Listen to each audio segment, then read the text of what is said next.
Hello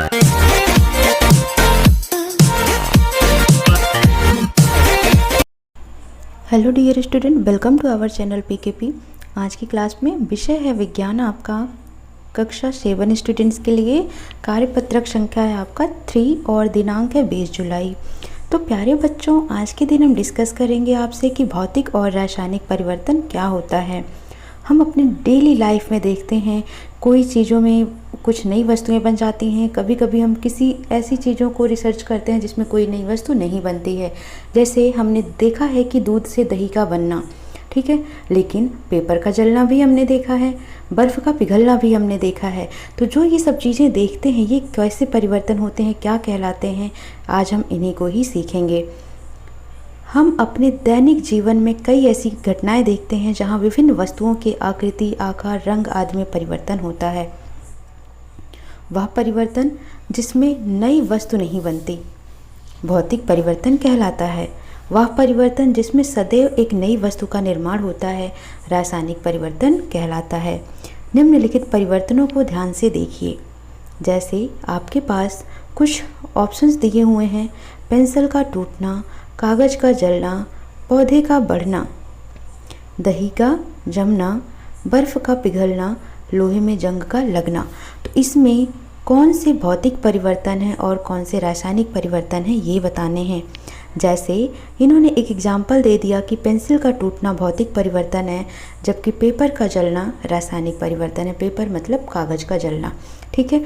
अब यहाँ पर देखो, पेंसिल का टूटना, क्या कोई नया सब्सटेंस बना, कोई नया पदार्थ बना? नहीं, वही है रासायनिक परिवर्तन में पेपर जल गया। पहले पेपर था, अब वो राख बन गई, ठीक है। इसी तरीके से दही का जमना, दही का जमना कैसा परिवर्तन होगा? रासायनिक परिवर्तन। तो लिख लो दही का जमना। दही का जमना, क्योंकि ये पहले दूध था, अब ये क्या बन गया? दही बन गया। तो दही का जमना भी कैसा परिवर्तन हुआ?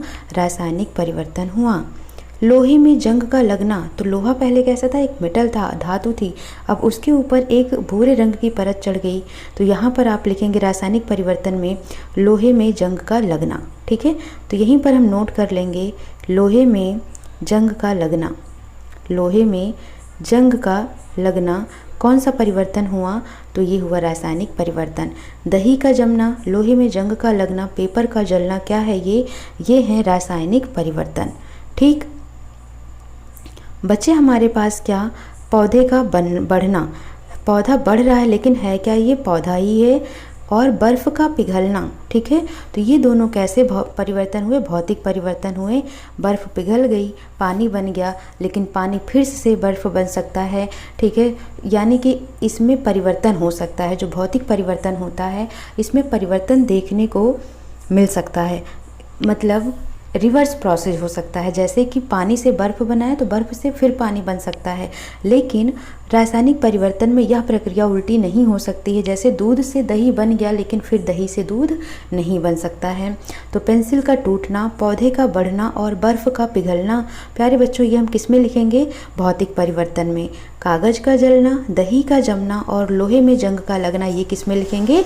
रासायनिक परिवर्तन में लिखेंगे। तो आप सभी को समझ आ गया होगा। नेक्स्ट क्वेश्चन है, कभी कभी भौतिक और रासायनिक परिवर्तन साथ साथ हो सकते हैं, कोई 2 उदाहरण सुझाइए। तो इसके 2 बहुत ही बेहतरीन उदाहरण हैं बच्चों। पहला उदाहरण आप लिखेंगे इसका, मोमबत्ती का जलना। क्या लिखेंगे? मोमबत्ती का जलना। मोमबत्ती का जलना। और दूसरा उदाहरण आप लिखेंगे लकड़ी का जलना।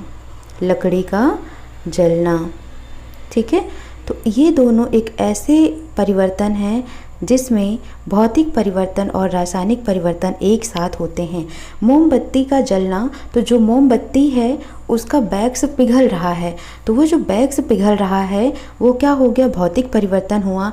लेकिन जब लौ जल रही है तो कार्बन और हाइड्रोजन ये किसके साथ मिलकर रिएक्ट कर रही है, तो ये ऑक्सीजन के साथ मिलकर जल रही है। तो ये कैसा परिवर्तन हुआ बच्चों, ये हुआ रासायनिक परिवर्तन। तो अभी इतना डिटेल आपको नहीं समझ आएगा, 7th क्लास के बच्चे हैं आप, तो आपको सिर्फ उदाहरण याद रखना है कि जो मोमबत्ती का जलना है वो भौतिक परिवर्तन के साथ साथ रासायनिक भी है, क्योंकि मोमबत्ती पिघल रही है तो वो भौतिक है, और जो जल रही है बत्ती उसमें तो वो कार्बन और हाइड्रोजन ऑक्सीजन के साथ मिलकर रिएक्शंस कर रहे हैं, अभिक्रिया कर रहे हैं, तो वो रासायनिक परिवर्तन है। इसी तरीके से लकड़ी का जलना क्या है, जब लकड़ी जल रही है, ठीक है, तो ये भौतिक परिवर्तन हुआ, लेकिन जो उसके पदार्थ हैं अंदर, ठीक है, जो जल वाष्प के साथ क्रिया कर रहा है वो क्या हुआ, रासायनिक परिवर्तन हुआ। तो बच्चों आपको 2 उदाहरण लिख लेने हैं इस प्रश्न के, मोमबत्ती का जलना और लकड़ी का जलना। भौतिक और रासायनिक दोनों परिवर्तन इसमें साथ साथ होते हैं।